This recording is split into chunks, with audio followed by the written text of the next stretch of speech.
Tere! Mul on selline küsimus, mul on täna siin minuga kaasas Sten, Mari ja Sander, et kui ma ütlen tsirkus, mis on esimene asi, mille peale sa mõtled? Klounid ja artistid ja teevad nagu selliseid trikke, mida nad hästi oskavad ja lahutavad inimeste meelt, teevad sellist show'd, et oleks selline lõbus ja mingid uhked ja osavad asjad. Mina ütleks, et aeg, kus hakkab nalja saama või see seltskond, et selline nüüd tuleb midagi põnevat, nüüd juhtub midagi, selline rõõm ja tegevused.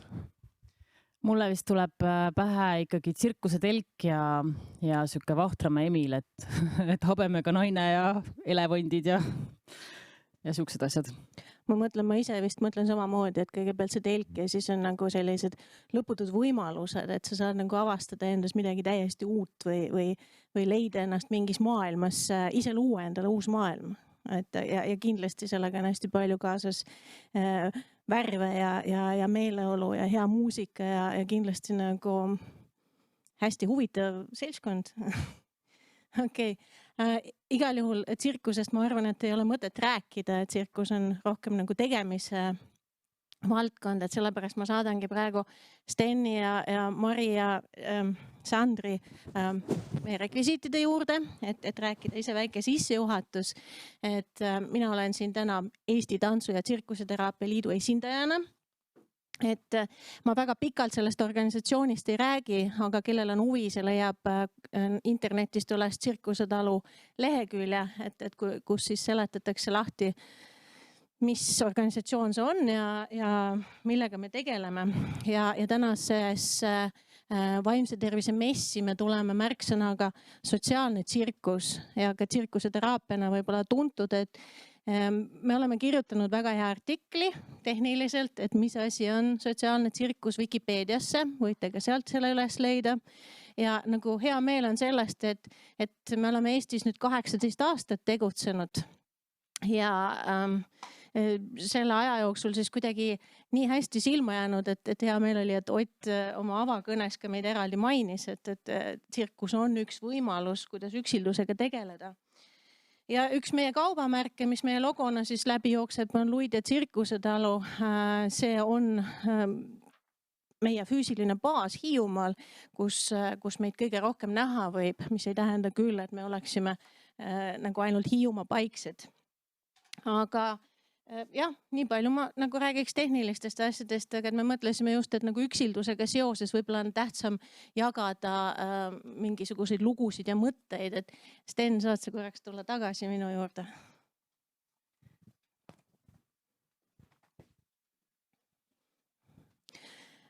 Sina oled olnud tsirkuses päris pikalt meiega koos, et me nagu kohtume iga aasta korraks tsirkuselaagris, et räägi mulle, miks sa tagasi tuled?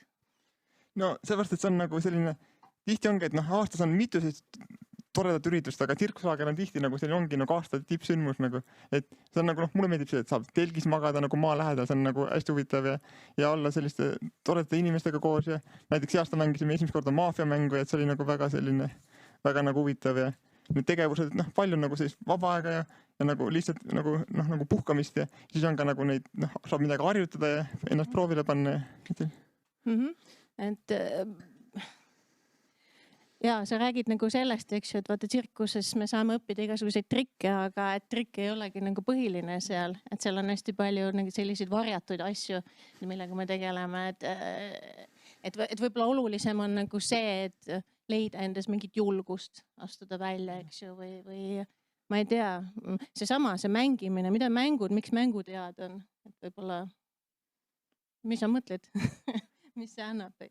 Milliseid konkreetne mänge sa mõtled? No see sama maffiamäng, et miks me seda mängime, et mis see annab sulle?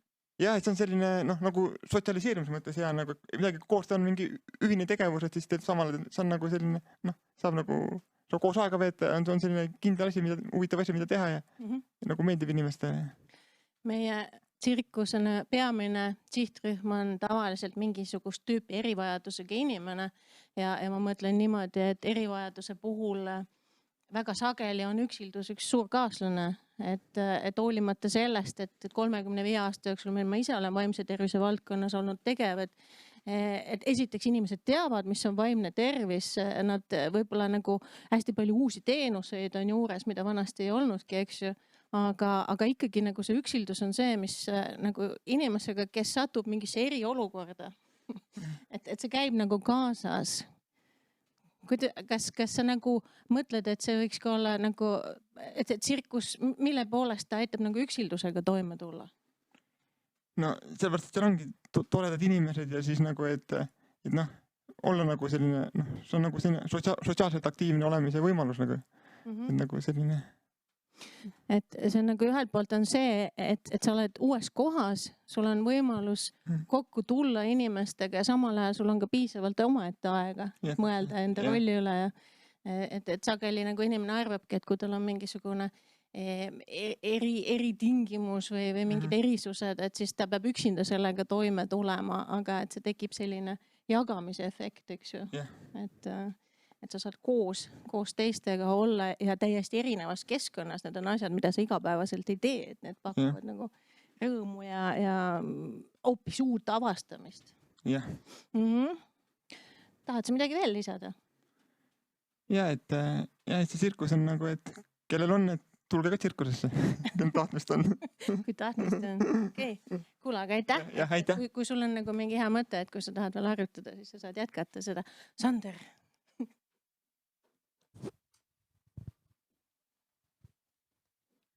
Ma lisaks praegu siia, mis nüüd žonglöörides meelde tuli, et see tsirkus on ka päris hea füüsiline treening.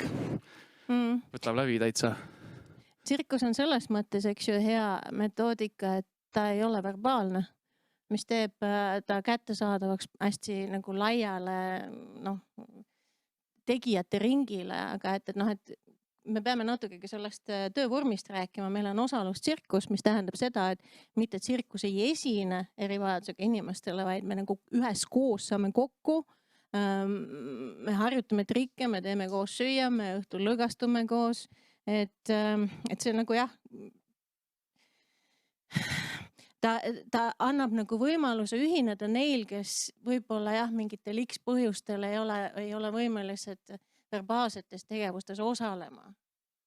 Ja meil on alati nagu tingimuseks ka see, et kui meil tuleb inimene, kellel on erivajadus, et temaga peaks kaasas olema tema töötaja või tugiisik, et ma ei tea, sina siis, Sander, oledki nagu selles rollis, eks ju, et nagu professionaal, kes on koos oma kliendiga, me ütleme tavaliselt, on ju. Mis see sinu jaoks on siis tsirkuse andnud või? Kui professionaalile küsin kõigepealt? Kui võtta nüüd niimoodi tegelikult nagu, et see oleks, et ma olen see nagu töötaja, siis tegelikult eks see kuidagi nagu teistmoodi see tunne tekib ikkagi seal, et jah, ma tulen sinna tööd tegema ja kui teemaks meil on siin üksindus praegu, siis tegelikult selle aja jooksul me kõik olemegi nii-öelda sõbruneme ja muutume pigem nagu perekonnaks, et nüüd mis olen käinud 2 aastat seal, et ma tunnen, et tegelikult see pigem ta annab mulle ka sama palju ju. Just need olukorrad näiteks, et kui sa töötadki ütleme siis inimestega igapäevaselt ja need samad inimesed võib-olla kusagil muus kiires keskkonnas on sellised võib-olla kinnisemad ja võib-olla natukene ei ole nii avatud ja sa ei näegi nagu, aga samas kui sa lähed sinna tsirkuselaagrisse, siis selle nädala jooksul või pikema aja jooksul sa näed, kuidas need inimesed avanevad ja tekibki selline, ütleme, et see on pigem nagu üks suur perekond seal minu arust. Et jah, eks seal võib tekkida hetki, kus võib-olla see alguses, et ütleme, kui inimene tuleb ja on võib-olla kinnisem ja võib-olla tunnebki ennast üksinda, aga mida päevad edasi, meil on nii palju häid näiteid tegelikult ju, kus me näeme, et inimene tulebki kohale ja juba teisel päeval võtab ise sõna ja ise hakkab juba tegutsema ja just nagu see aasta meil oli ju tegelikult. Et see ongi need head kliendi näited, eks. Et mis meie juures toimub, et inimene satub teistsugusesse keskkonda. Ta ei pea tingimata istuma maha ja hakkama rääkima oma murest, vaid ta saab nagu kõigepealt töötada iseendaga, leida endas mingisugune tahe jõud, eks ju, ja läbi sellega nagu siis tekivad need õhtuti need vabas vormis vestlused, millel on nagu päris teraapiline sisu, eks. Et ja mõnes mõttes nagu toimub ka rollimuutus ja siis samal ajal sa saad nagu oma piiridega tegeleda ja ja noh, et mis need meil positiivsed näited jah, sellest aastast oligi ju tees oli ju teie Haabersti klubimaja inimene, eks ju, kellega nähti päris palju vaeva, et ta tuleks, motiveeriti, on ju. Võib-olla ma räägin sellest korra temast ise, et oligi, noh, tema esiteks, et ta tuli üldse, see oli meie jaoks selline uskumatu olukord tegelikult.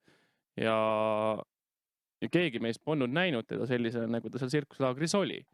Et tulles sinna, me arvasime, et ta selline vaikne, kinnine mees, aga peale, ma arvan, esimene päev ta võttis ju tegelikult kõigest osa ja see järjest seltskonda sulandumine rohkem, et uskumatu lugu minu arust, et täiesti. Et siin oli ka see hea märk, et tegemist oli, eks ju, muukeelse inimesega, kes eesti keelt rääkis, aga suhteliselt kehvasti, kuigi meil, tsirkuses ma ütlesin ka, et see on nagu mitteverbaalne rohkem ja meil ongi rahvusvaheline tiim tavaliselt või palju nagu eri rahvusest inimesi, et ta nagu, et tema jaoks oli ka see kuuluvus, et ta võeti nagu omaks kohe, eks ju, et ta ei pidanud spetsiaalselt ise vaeva nägema selleks, vaid kuidagi see keskkond tõenäoliselt soodustas, et ta saaks osa. Ja mis see talle, eks ju, andis, et ta sai nagu kogemuse, et positiivne kogemus, et kuuluvus võib anda tagasi palju. Või jah, teine kliendi lugu, mis mulle meenib, see on totaalne edulugu, et kus me hooldekodust ehk siis väga riigi rahastusel olev inimene, et kellele kutsusime tsirkusesse ja tänapäeval siis ta omab tööd ja elukaaslast ja elab oma pinnal, ehk siis ei kuulu enam nagu riigi rahastuse alla. See ongi just see, et vaata, et sa saad oma võib-olla mugavustsoonist välja ja see tuleb harjuda teises keskkonnas olema ja see kõik, et esiteks me oleme ju looduses põhimõtteliselt, ööbime nädal aega seal metsas. See ei ole hügieeni, sa ei saa pesta ennast iga päev nii palju, kui sa soovid. Et see kõik annab ju tegelikult, inimene harjubki kõigega ära. Ja see on uskumatu ja väga imeline moment, mida kõrvalt vaadata ja töötaja rollis. Ja samamoodi on seda üsna totter sõnadesse panna. Nagu sa tead väga hästi, mis sa öelda tahad, aga et see nagu keeruline on seda sõnades välja öelda, et selles mõttes ta on ikkagi kogemuslik sekkumine.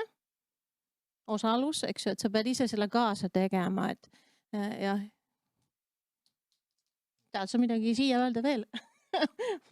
Nagu endalgi hakkavad sõnad otsa lõppema. Ei, tsirkuslaager on, ma arvan, kõigile väga kasulik. Ja. Aitäh. No nii, vahetame, ma kutsun siis Mari. Tsirkus ei ole päris selline nagu asi, kus iga inimene võib ükskõik mis keel tulla, et meie peamiseks koostööpartneriks on organisatsioonid ja täna siin meiega või minuga on meie kõige vanem koostööpartner, see on Tallinna Vaimse Tervise Keskus, küll spetsiifilisemalt meil on Haabersti klubimaja esindajad kohal. Et jah, ja me töötame projektipõhiselt, Sander rääkis ka siin kogu aeg, et me oleme laagris, jah, et see on nagu projektipõhine lähenemine ja no vot, sõnad saavad otsa, kui sa oled selline praktik, eks ju. Mari, mida sina näed? Ma mõtlen, et sina oled nagu organisatsiooni esindaja, et miks üks organisatsioon, antud juhul siis Tallinna Vaimne Tervise Keskus tegeleb psüühilise erivajadusega inimestega, et millest sa seda kasu näed, miks te olete edasi? Me oleme 18 aastat olnud Eestis ja ongi kõige pikem koostöö teiega, et miks peaks üks organisatsioon tahtma tsirkust enda teenuste hulka?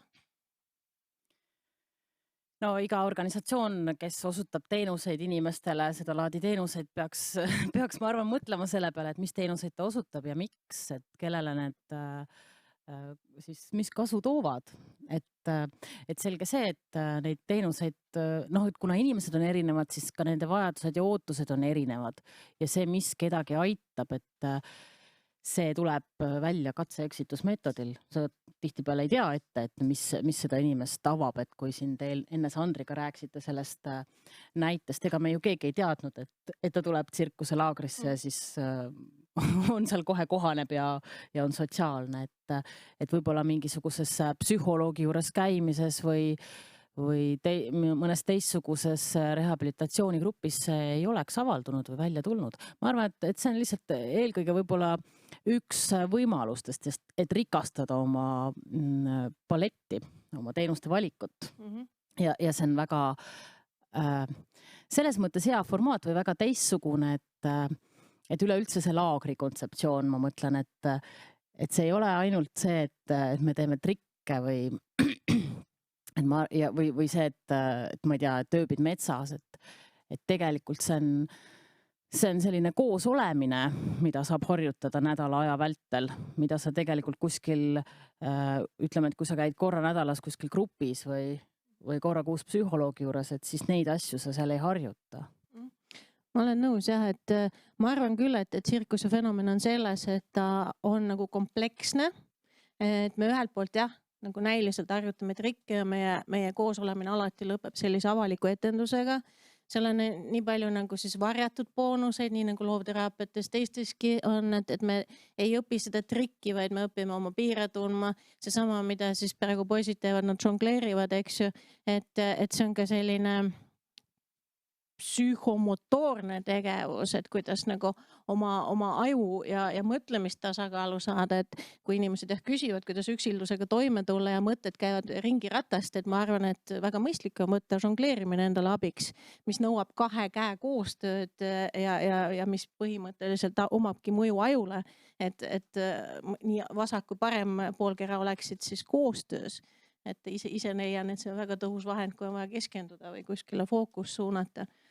Et jah, et siis ta on nagu teistsugune keskkond, eks ju, et sa oled nagu tavapärasest rollist väljas ja kahtlemata see keskkonna muutus on omakorda see, mis võimaldab sulle asju teisest perspektiivist näha. Kindlasti on nagu need värvid ja muusika, mis inimest hästi mõjutavad, et tsirkus on mõnes mõttes nagu loovteraapiate koondkompott. Ta paneb nagu kõik asjad sinna kokku. Mul on just põhjus sinuga sellest rääkida, kes sa just loovteraapiatest rääkisid. Ma olen väga nõus. Ja ma võib-olla tahaks ise siia lisada veel seda, et üks asi kõik see käe ja silma koostöö ja igasugused muud nagu need harjutused, mida me teeme. Aga see laagris olek on väga, ma julgeks öelda, et väga paljudele inimestele ka võib-olla ainuke võimalus aasta jooksul kogeda sellist lähedust, et sa oled nädal aega, ma ei tea, 40 või palju meid on olnud seal, 30 inimesega koos iga päev, et sul on elus sellised rituaalid ja rutiinid, mida paljudel ei ole. Ja ma nimetan neid näiteks see, et iga päev kell 10 on hommikusöök. Et söögiajad on kindlatel kellaaegadel. See võib tunduda väga tavaline, lihtne asi, aga tegelikult see ei ole iseenesest mõistetav väga paljudele inimestele. Või see, et me koos teeme või et sööme ja pärast sööki toimub nõude pesemine, kõik siuke olme, igapäeva olme, et seal laagris sa koged ka kõike seda ja koged ka seda, et kuidas olla inimestele lähedal ja kui sa pole harjunud olema, et ega see ei ole ka lihtne. Samamoodi on see energiaregulatsioon, eks, et kas et väga tihti, miks inimene läbi põleb või üksilduses, et kuhu ta oma energia paneb, et seesama, et kuidas ma õpin suunama, millal ma teen, millal ma puhkan, eks ju, samamoodi. Jah, ja et sellepärast ongi oluline, et seal laagris oleks ka piisavalt palju töötajaid, kes oskaksid ka selliseid asju nagu märgata või inimesega ka sellest rääkida, et väga kergesti võib tulla see ülestimulatsioon või et ma olen nüüd järsku siukses suures seltskonnas ja pean siin hästi palju toimetama ja tegema ja rääkima ja et tulebki nagu ka mõnikord siis tagasi tõmmata, et selles mõttes see nädal on nagu hea aeg, et selle aja jooksul sa jõuad nagu nii-öelda ärgata ja jõuad ka väsida ja jõuad uuesti ärgata. Ja siis tegelikult veel, millest me ei ole rääkinud, on see esinemise komponent, et me alati jõuame või töötame selle nimel, et tuleb etendus ja me esineme inimestele. Ja selleks etenduseks harjutamine ja proovimine ja iseenda tugevuste märkamine ja teine asi, et seal laagris ju tuuakse ka välja, et sul on hästi toetav keskkond või toetav seltskond, et sind ju kiidetakse kogu aeg ja märgatakse sinu edusamme, et mis trikk sulle hästi välja tuleb, mis vahend sulle sobib, mis omakorda siis ka ma arvan, et stimuleerib nagu sellist osa, et ma tahangi nagu proovida, ma tahangi harjutada, ma tahan selles asjas paremaks saada. Tahangi, et see mul välja tuleks ja see ei ole ka jällegi igale inimesele siuke tuttav tunne, mida kogu aeg kogeks. ja noh, jällegi on see, et mis on üksilduse ravi, on see, et keegi märkab sind tõenäoliselt, et see õpetab ka märkama omakorda, eks ju, et noh, mis see boonus on, et kui tsirkusesse tuleb professionaal oma kliendiga, kuidas märgata neid asju, mida me sõnades ei väljenda ja ma arvan, et selleks pakub, eks ju, tsirkus võimalust. Ja noh, me ennem nagu rääkisime, nojah, et kes teevad tsirkust, et tõepoolest mõnedel meist on tsirkuse eriharidus, aga meil on ka kõigil taga mingisugune eriala või professioon, et see ongi see, et mis hetkel ma ütlen, et tsirkus on teraapia. Tõenäoliselt selle hetkel, kui ma olen ka vastava väljaõppiga, kui ma olen terapeut, et meil nagu meeskonnas väga sageli on psühholoog, tegevusterapeut, meditsiiniõde, loovterapeut, tegevusjuhendaja, et see on just see professionaalide tiim siis, keda ühendab armastus tsirkuse vastu. Et sulle peab nagu tsirkus ka meeldima, eks ju. Ja noh, et kui ma oma praktikast nüüd vaatan, nojah, 35 aastat vaimse tervise valdkonnas, aga ma ei ole ka näinud ühtegi nii tõhusat sekkumist, et ta on hästi intensiivne, ta kestab nädal aega järjest. Aga et see tagasilangus on praktiliselt olematu. Sest et noh, et meie jaoks on ka oluline see, et see rütm tekiks, kui ma ütlen, me oleme 18 aastat koostööd teinud Tallinna Vaimse Tervise Keskusega, et see tähendab seda, et iga aasta me kohtume, et see on nagu tsirkus, mis muutub igapäeva elu rütmiks, aasta rütmiks, et sa nagu ootad seda sündmust, see on selle või mõned töötegijad ütlevad meile ka seda, et noh, et ta tuleb tsirkusesse, et jaksata see aasta aega tööl käia. Jah, ja seda ka oodatakse, et nagu me kõik teame, et Steniga Jaanar sulle helistab, et puhkuse graafikut paika panna, et millal see aasta tsirkuselaager on. Ja ma ei tea, kas meil on nüüd praegu, meil on nüüd, ma saan aru, umbes veel 5 minutit aega, kas meil on neid küsimusi ka või kui te soovite puhata vahepeal žongleerimisest, te võite tulla tagasi. Vist ei ole küsimusi. Vist ei ole küsimusi, eks ju. Aga siis jagaks midagi toredat, et räägi mõni lugu, mis sulle tsirkusest on meelde jäänud, et mida hea meelega meenutaks, on sul midagi? Nii kähku.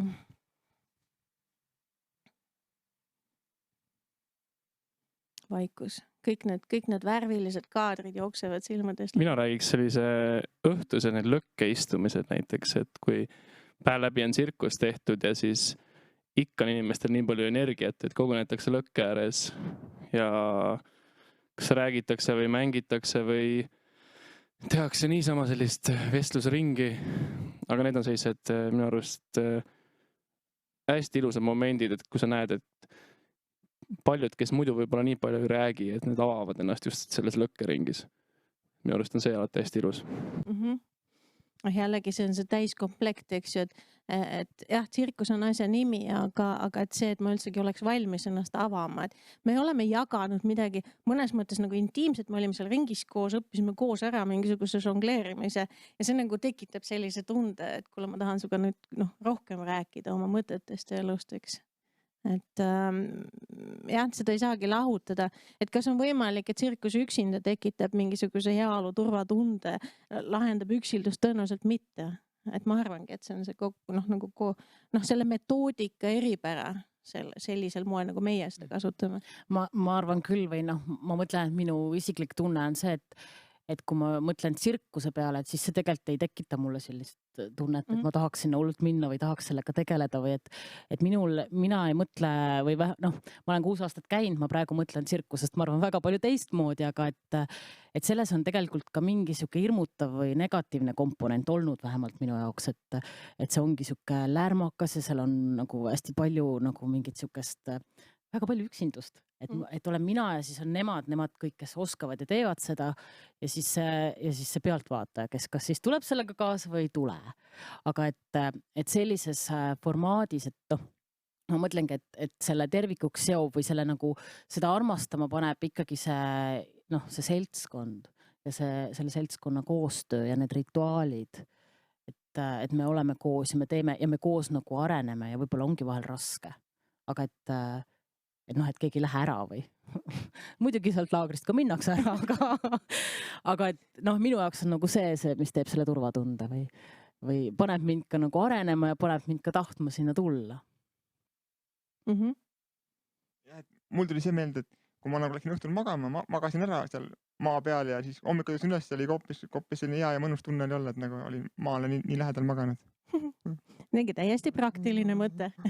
Miks mitte? Miks minna tsirkusesse, sellepärast, et ma saan olla nagu lähedal. Aga mõnes mõttes see ongi, et ma nagu eelnevatest nendest töötubadest, kes siin kuulsin või vestlustest, et noh, et kuskil ikkagi see murdumine toimub lapsepõlves ja et tsirkus on kahtlemata nagu see koht, kus inimesel ei ole tingimata neid piire ees, et sa võidki mängida ja katsetada ja see on nagu lubatud ja ma arvan, et see on selline hästi ehe nagu kontakti saamine iseendaga, ma ei tea, lapsepõlvest või mingi keelatud mõtetega või jah, et üksildus tekib ka nagu väga palju mingeid mõttemustreid või mõttetabusid, aga et kui sa võid vaadata nende tabude taha, et siis sa võib-olla nagu saad aru, et või see suur boonus ongi see, et ma võin selle, mida ma tsirkuses kogen, kanda üle igapäevaellu. Et ma ei pea, et ma võin teistmoodi elu vaadata, sa saad nagu sellise loa. Tsirkuse telgist tuleb luba, et jah, ma võin seda teha. No nii, meil on veel 15 sekundit, kas kellelgi on midagi sügavmõttelist öelda? Me võime teha lõpetuseks oma tsirkuse tervituse vaatajatele. Tore, et te tahtsite meid kuulata ja siis, kui me alati tsirkuses saame kokku või läheme ära, siis me teeme sellise hei, see käib siis niimoodi. Hei!